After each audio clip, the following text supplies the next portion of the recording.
हम 5वां number question का ये जीवन परिचय बता दिए हैं, यानी लेखक का जीवन परिचय बता दिए जो आचार्य रामचंद्र शुक्ल का। और यही बोर्ड एग्जाम में आपका आएगा गारंटी के साथ। और आज के इस वीडियो में हम बताएंगे कवियों के जीवन परिचय। देखिए दिया है, निम्नलिखित कवियों में से किसी एक कवि का जीवन परिचय लिखिए तथा उनकी एक एक रचना का नाम लिखिए।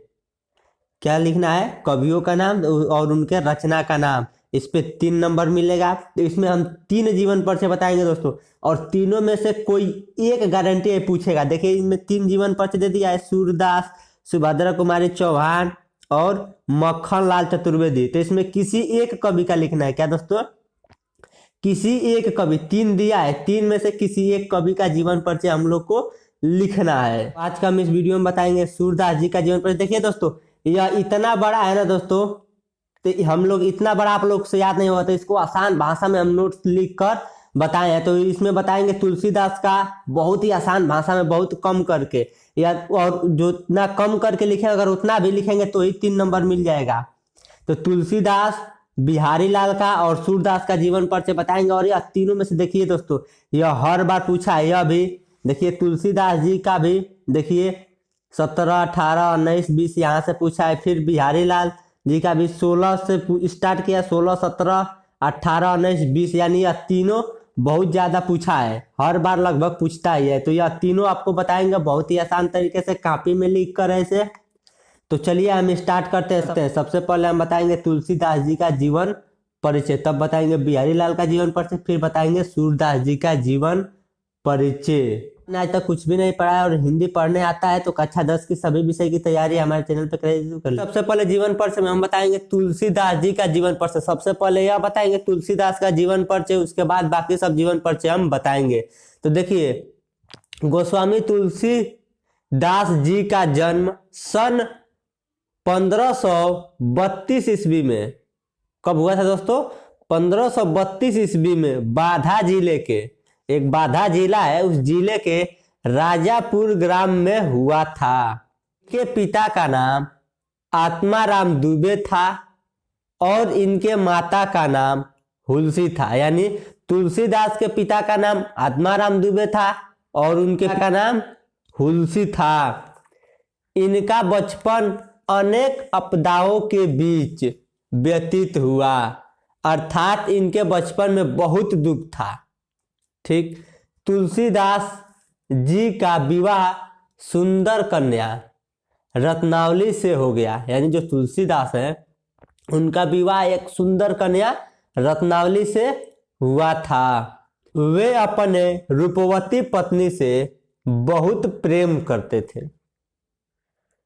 एक बार पत्नी द्वारा बिना बताए या बिना कहे मायके, मायके का मतलब होता है नैहर, यानी मायके चले जाने पर, यानी एक बार उनके पत्नी उनसे बिना बताए कहाँ चले गए? अपने मायके चले गए। मायके यानी नैहर चली गई। जब मायके चली गई तो देखिए मायके चले जाने पर आधी रात को, यानी आधी रात को, यानी आधी रात यानी रात 12 बजे, उसी को बोलते हैं आधी रात, यानी आधी रात का नहीं सुने हैं इसीलिए बोले हैं आधी रात को। आधी तूफान का, यानी जब आधी रात थी तो उस समय आधी तूफान बहुत ज्यादा आ रहा था। तो आधी रात को आधी तूफान का सामना करते हुए, यानी आधी रात में, यानी मूनलिट नाइट मतलब होता है आधा रात, आधी तूफान का, यानी जब आधी रात को आधी आया था, तूफान आया था, तूफान का सामना करते हुए, यानी आधी तूफान आया था तभी भी वह अपने ससुराल जा पहुंचे। ठीक। उसके बाद देखिए तुलसीदास जी का मृत्यु सन 1623 ईस्वी में हो गई। अब इनकी कृतियां और रचना देखिए, कृतियां या रचनाएं, कृतियां या रचनाएं। तो पहला है विनय पत्रिका। क्या है दोस्तों? विनय पत्रिका। और दूसरा श्री रामचरित्र मानस। इनको किसने लिखा है? तुलसीदास ने। का 2 कृतियां या रचना क्या हो जाएगा? विनय पत्रिका पहला और दूसरा श्री रामचरित्र मानस। देखिए दूसरा जीवन परिचय। दूसरा जीवन परिचय किसका है? बिहारी लाल का। क्या है दोस्तों? बिहारी लाल का दूसरा जीवन परिचय। देखिए इनका जीवन परिचय हम लोग पढ़ते हैं। बिहारी लाल का जन्म सन 1603 ईस्वी में लगभग ग्वालियर के निकट वसुधा गोविंदपुर ग्राम में हुआ था। इनके पिता का नाम केशवदास था। यानी कि इनका पिता का नाम, बिहारी लाल का पिता का नाम केशवदास था और इनका जन्म सन 1603 ईस्वी में हुआ था। और कहाँ पे हुआ था? ग्वालियर के निकट वसुधा गोविंदपुर नामक गांव में हुआ था। इनके पिता का नाम केशव दास था। इन्होंने अपने युवा मतलब जवानी का अवस्था अपने ससुराल में ही बिताई। ठीक। उसके बाद जयपुर के राजा सिंह, क्या जयपुर कोई गांव का नाम, वहां का पहले राजा रहते थे, तो राजा जय सिंह के दरबारी कवि हो गए। क्या हो गए दोस्तों? जो राजा जय सिंह का उनका दरबारी क्या हो गए? या कवि हो गए। कौन? बिहारी लाल।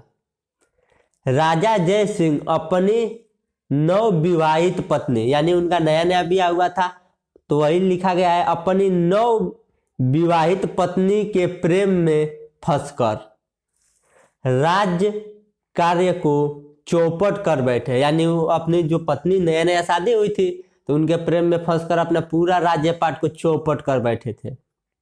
तब बिहारी लाल ने राजा की मोह निद्रा भंग करने के लिए, यानी तब उसके बाद क्या किए? जो बिहारी लाल थे उनके मोह निद्रा यानी पत्नी के प्रेम से हटाने के लिए क्या किए दोस्तों? करने के लिए एक दोहा लिखकर राजा के पास भेजे। इस दोहा को पढ़कर राजा के आंख खुल गई। यानी पहले आंख बंद थी क्योंकि उनकी नई नई शादी हुई थी, तो जो दोहा लिखकर भेजे थे बिहारी लाल जी, उनको पढ़े तो उनकी आंख खुल गई। पढ़कर राजा की आंखें खुल गई। बिहारी लाल का सन 163 ईस्वी में मृत्यु हो गई। अब देखिए इनके रचना या कृतियाँ। बिहारी लाल का एकमात्र रचना बिहारी सतसई है। यानी बिहारी लाल का एकमात्र रचना, यानी वो एक ही रचना किए थे और उनका नाम क्या है? बिहारी सतसई। सूरदास जी का जीवन पर बताएंगे, बहुत ही आसान भाषा में बताएंगे दोस्तों। देखिए, सूरदास जी का जन्म सन 1478 ईस्वी में आगरा से मथुरा जाने वाली मार्ग यानी सड़क पर स्थित रुनकता नामक गांव में हुआ था। यानी सूरदास जी का जन्म 1478 ईस्वी में आगरा से मथुरा, यानी आगरा से मथुरा जो सड़क जाती है मार्ग पर स्थित, यानी उसके बीच में स्थित एक गांव है, उसका नाम क्या है? रुनकता नामक ग्राम में हुआ था। ठीक। सूरदास जी के पिता का नाम रामदास था। सूरदास जी के पिता का नाम क्या था? रामदास था। तथा इनके माता का नाम जमुना दास था। यानी सूरदास के पिता का नाम रामदास था और सूरदास जी के माता का नाम यानी मम्मी का नाम क्या था? जमुना दास था।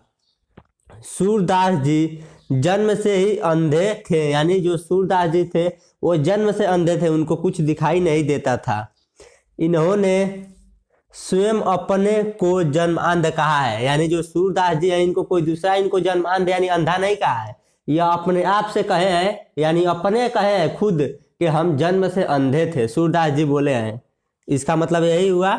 देखिए, सूरदास जी जन्म से ही अंधे थे। इन्होंने स्वयं अपने आप को ही जन्म अंध कहा है, यानी अपने आप को ही जन्म से अंधा कहा है। ऐसा नहीं कि बाद में इनको कोई चोट लगा तो ये अंधा हुआ, नहीं, यह जन्म से ही अंधे थे।